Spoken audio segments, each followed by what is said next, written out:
Ah, cette taupinière, je les retrouve régulièrement dans mon jardin. Comme beaucoup, je suppose. Et mon premier réflexe, c'est d'être un peu agacé. Ces petits monticules de terre qui apparaissent comme ça sans prévenir, c'est pas toujours gai. Mais au lieu de réagir tout de suite, j'ai quand même pris le temps d'un peu observer. Et la terre était encore fraîche, sombre, parfois encore un peu humide. Et une autre question s'est imposée. Et si cette taupinière racontait autre chose? Quelque chose sur le sol, et peut-être aussi sur notre rapport au vivant. Ce qui suit va vous aider à comprendre ce qu'on ne voit pas toujours. Allez, c'est une scène que presque tout le monde connaît, hein, non? On se lève le matin, on jette un œil dans le jardin, et voilà, des petites tas de terre encore fraîches apparues comme par magie sur la pelouse. Et tout de suite, ça nous travaille. Qu'est-ce que c'est? L'image qui nous vient en tête est assez claire. Cette terre retournée en plein milieu d'une pelouse bien nette. Ça casse le décor, on ne va pas se le cacher. Alors le premier réflexe c'est souvent un soupir, un peu d'agacement. Et je le ressens aussi, hein, surtout quand le jardin vient juste d'être tondu par exemple. C'est vraiment la marque de quelque chose qui s'est passé sans notre accord, quelque chose qu'on ne contrôle pas. Alors essayons de creuser un peu. Pourquoi est-ce que ça nous dérange autant finalement, ces petits monticules? Finalement, l'animal en lui-même, on ne le voit quasi jamais. Le vrai problème, c'est pas lui, c'est sa trace. D'un côté, il y a ce qu'on voit. Une surface qui n'est plus parfaite, plus lisse, une impression de désordre. Et de l'autre côté, il y a une réalité qu'on oublie facilement. Le sol. Le sol, c'est un milieu qui vit. Et quand on prend de la terre entre les doigts, par exemple, on s'en rend vite compte.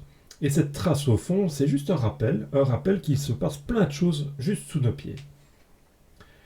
Et c'est là le point clé. Le vrai problème avec la taupe, c'est qu'elle rend visible un monde souterrain qui normalement reste invisible. Elle vient bousculer notre image d'un jardin parfait, presque comme un décor qu'on contrôlerait de A à Z. Alors regardons un peu plus près ce qui se passe là-dessous. Au-delà de la taupinière, on découvre une activité intense et franchement assez fascinante. On lui colle souvent l'étiquette de nuisible, mais en réalité la taupe est une véritable ingénieure du sous-sol, une architecte même. Son travail façonne le monde dans lequel elle vit. Quand elle creuse ses galeries, c'est pas seulement pour se déplacer ou pour chasser, elle transforme le sol en profondeur, elle l'aère, le décompacte, permet à l'eau de pluie de mieux s'infiltrer. C'est vraiment une action mécanique, douce et surtout en continu. Et c'est là que mon regard a commencé à changer. Pas d'un coup, hein, mais petit à petit. Ce qu'on voyait au départ comme un simple dégât peut être en réalité un très bon signe. En écologie, on appelle ça un bioindicateur. La taupe ne s'installe pas n'importe où, elle a besoin d'un sol riche en vie, plein de vers de terre, de larves. Sa présence nous dit quelque chose, la terre est vivante, elle fonctionne encore, et quand on parle de sol vivant, on parle aussi de fertilité. Pas d'une fertilité chimique, mais mesurée en chiffres ou en engrais, mais une fertilité biologique, un sol capable de nourrir, de retenir l'eau et de faire circuler la vie.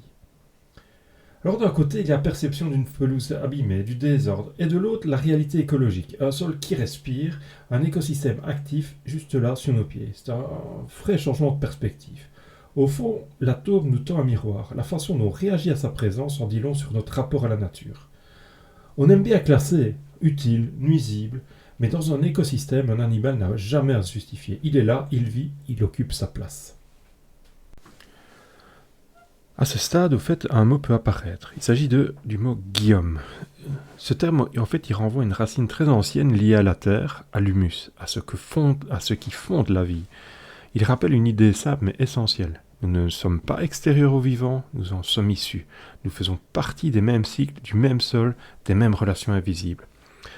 Regarder la taupe autrement, ce n'est pas seulement parler d'un animal, c'est interroger notre place, non pas au-dessus du vivant, mais au milieu de lui.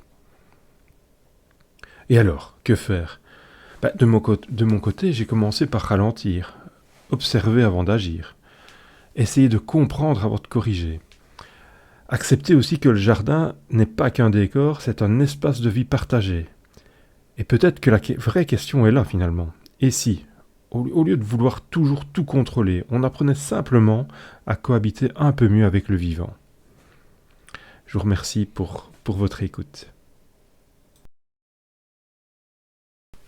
Si ce sujet vous intéresse, vous trouverez le lien vers l'article complet sur le blog dans la description de la vidéo. Vous pouvez aussi vous inscrire à la newsletter pour recevoir régulièrement toutes ces clés de lecture et continuer à apprendre à observer la nature au fil des saisons.